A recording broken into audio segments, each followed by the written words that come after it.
दूध उबलने लगा और वो बाहर निकला, वो जलने की स्मेल आई। मैया ने विचार किया, अरे मेरा तो दूध जल गया। तो कान्हा को गोद में से नीचे बिठाया और दूध को संभाला, दूध में पानी के छींटे लगाए और वो शांत किया।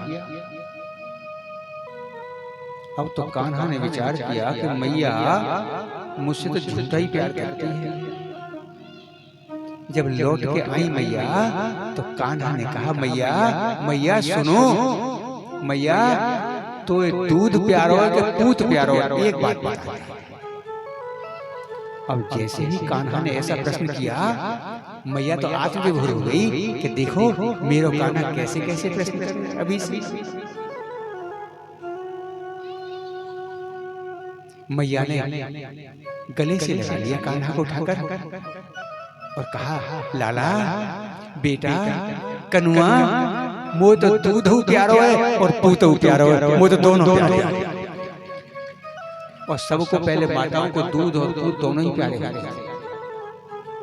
अब दूध की कोई चिंता नहीं करता, दूध की अब किसी को परवाह नहीं है। पहले माताएं यदि दूध 2 बूंद भी गिर जाए तो नीचे चौंक जाती। हमने देखा हमारी अपनी दादी को, यदि बहू से या हमारी माता जी से, हमारी मम्मी से दूध कहीं थोड़ा बहुत गिर गया तो बस खैर ले, बहू की खैर ले। सासों का इतना डर होता था पहले, बहुत सावधानी से काम करती थी। हैं जी, लो यूं करिए आप ना, बेचारी सूख सूख के तो यूं करिए अपना। सास का ही तो डर होता है कि बहू ऐसी रहती है तो, और बोलती भी पहले ही है।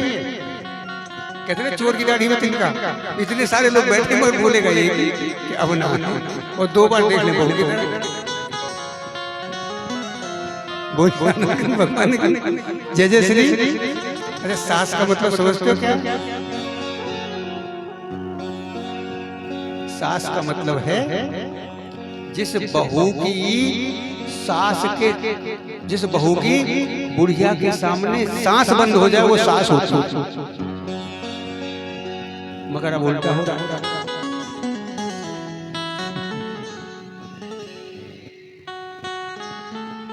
अब मुझे तो कुछ आत्माओं में ऐसे नहीं लगता कि सांस भी ले रही है, नहीं वो हड्डियां ऐसे बैठे ले रहे। बुढ़ियानंद भगवान की जय जय श्री। तो कान्हा ने कहा, मैया तो पूत प्यारो ना है, तो दूध ही प्यारो है। अब मैं तेरी गोद में ना बैठूं। और कान्हा पीछे वाले कोठे में जहां मैया की चपटिया, चलामनी, मलसा, कमोरी, हैं जी, हड़िया, जानते हैं? सुरेश जी कहाँ हैं? जानते हैं जी इनको? कौन कौन जानते हैं? नई बहुएं भी जानती हैं? अरे ज्ञानी लोग। कान्हा ने जाके एक लकड़ी उठाई और चट चट चट चट सबको तोड़ दिया।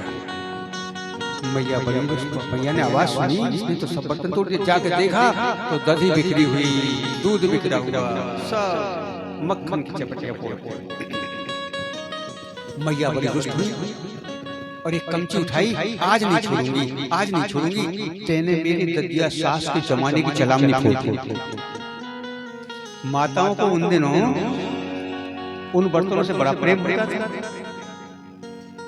हैं जी, है कोई अम्मा ऐसी जिसको प्रेम हो ऐसे बर्तनों से? अब तो नहीं, अब तो मैया ने हाथ खड़े कर दी, बोले अब तो बहुत आ जाएंगे। पहले वो चलाने वाली मथानी और जो चलामनी होती थी वो घी लग लग के बड़ी मजबूत हो जाती थी। बोले आनंद भगवान जय जय श्री, जय जय श्री, जय जय श्री। एक कमची लेके आज नहीं छोड़ूंगी, पिटाई करूंगी।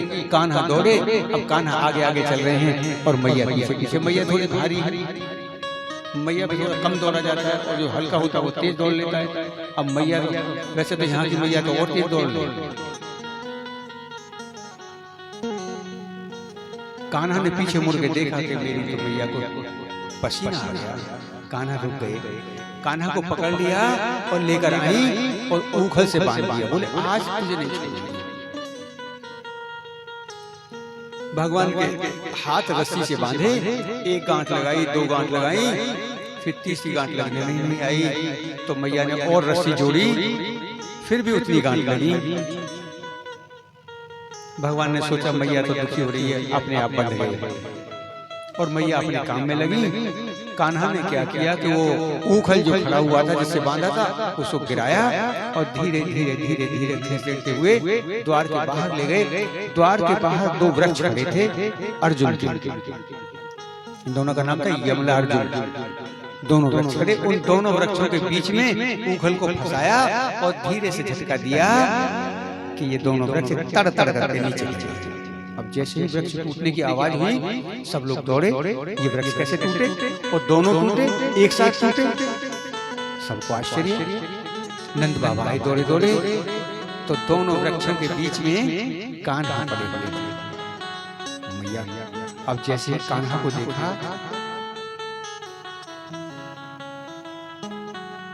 नंद बाबा को तो फिर बड़ा क्रोध आया। यशोदा मैया को फिर डांट लगाई, देवी तुम हमारे लाला को ध्यान रखना।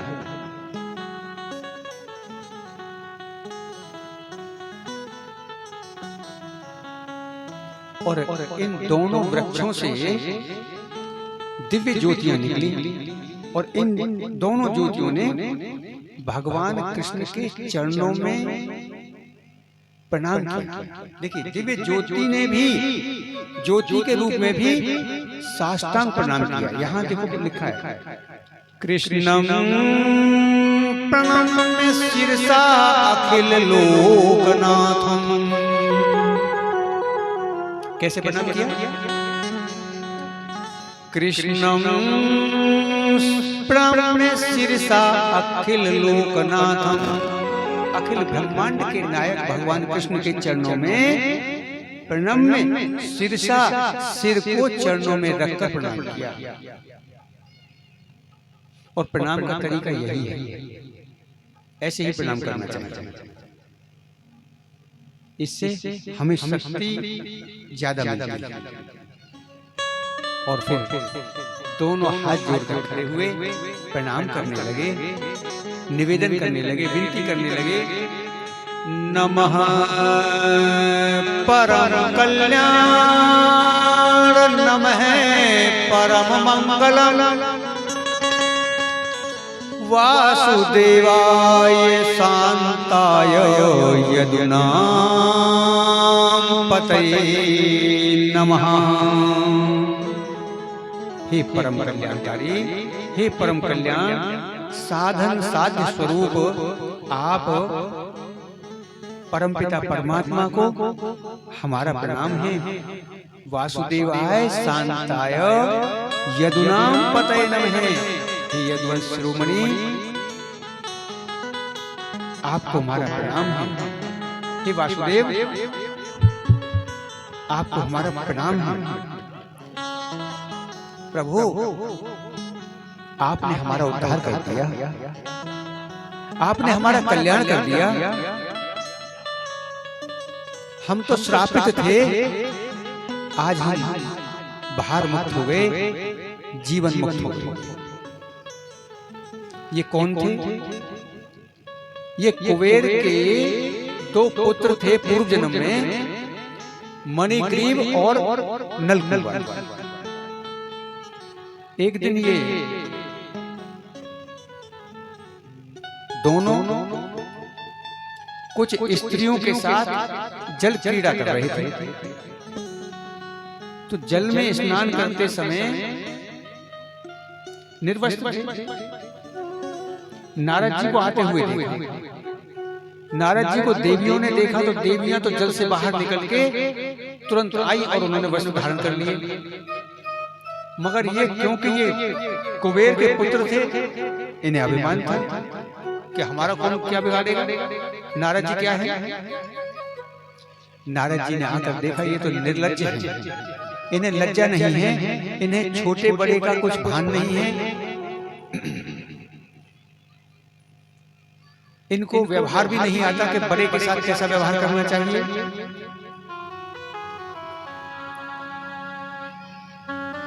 ये तो श्राप के योग्य है। तो नारद जी ने श्राप दे दिया, जाओ तुम जड़ की तरह खड़े हो, तुम निर्वस्त्र खड़े हो, जाओ जड़ योनि में ही चले जाओ, जहां वस्त्र पहनने की आवश्यकता ही ना पड़े, ऐसी योनि में चले जाओ। तो ये दोनों वृक्ष बन गए और आज इन दोनों का भगवान ने उद्धार किया। दोनों ने निवेदन किया, प्रभु नारद जी ने हमारे ऊपर बहुत उपकार किया, उन्होंने श्राप देकर हमारा कल्याण कर दिया, यदि वो श्राप नहीं देते तो हम जड़ योनि में भी नहीं आते और आपके दर्शन भी नहीं होते। उनका धन्यवाद किया, सबसे पहले नारद जी का धन्यवाद किया और फिर निवेदन किया, प्रभु हमें जितने भी जन्म मिले, हम कहीं भी जन्म मिले, किसी भी योनि में जन्म मिले, एक विनती हमारी सुनना। वाणी गुणानुकथने श्रवणो कथायां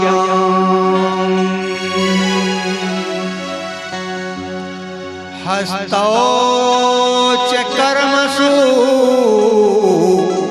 मनस्तव पादयोर्न स्मृत्यां शिरस्तव निवास जगत् प्रणामे दृष्टि सतां दर्शनेस्तु भवत् नूनाम्। क्या निवेदन किया, प्रभु कहीं भी जन्म हो ऐसी जगह जन्म देना कि हमारी वाणी वाणी गुणानुकथने, हमारी वाणी आपके गुणगान ही गाती रहे, और श्रवणो कथायाम, हमारे कान, श्रवण कहते कान को, कि हमारे कान आपकी कथा सुनते रहे, ऐसी जगह जन्म देना, ऐसा उपकार करना। हस्तौ च कर्मसु, और हमारे हाथ आपकी सेवा में लगे रहे। हाथ दो ही काम कर सकते हैं, एक सेवा का काम और एक दान भी निकलता रहे, सत्कर्म करते रहे। मनस्तव पादयोर्नः, और हमारा मन आपके चरण कमलों में लगा रहे, चरण कमलों के दर्शन करता रहे और उसी में लीन रहे। आपके चरण कमलों से हमारा मन अन्यत्र न जाए, कहीं हटे नहीं, आपके चरणों के दर्शन करते रहे और मन हमेशा आपके चरणों में लगा रहे। और क्या है, स्मृत्यां शिरस्तव, और हमारा सिर आपके चरणों में झुका रहे। दृष्टि सतां दर्शनेस्तु, और हमारे नेत्र, हमारी दृष्टि सज्जन पुरुषों के, संत पुरुषों के, सद्गुरुदेव भगवान के दर्शन करते रहे। आपके दर्शन करती रहे हमारी दृष्टि, संतों के दर्शन करती रहे, सद्गुरुदेव भगवान के दर्शन करती रहे, श्रेष्ठ पुरुषों के दर्शन करती रहे। हमें ऐसा स्थान देना। बोलिए सद्गुरुदेव भगवान जय जय श्री। हमारे गुरुदेव ने इसके लिए अलग एक चीज बताई है कि हमें क्या करना चाहिए। सब कहते हैं कि मन को रोकना चाहिए। हमारे पास बहुत सारे लोग आते भी हैं, गुरुदेव मन बहुत चंचल है, जब भगवान का भजन करने बैठते हैं तभी मन बहुत भटकता है। कभी बचपन में जाता है, कभी विद्यालय में जाता है, कहीं धनार्जन के लिए जाता है, मन रुकता नहीं। तो हमारे पूज्य गुरुदेव ने इसका एक उपाय बताया।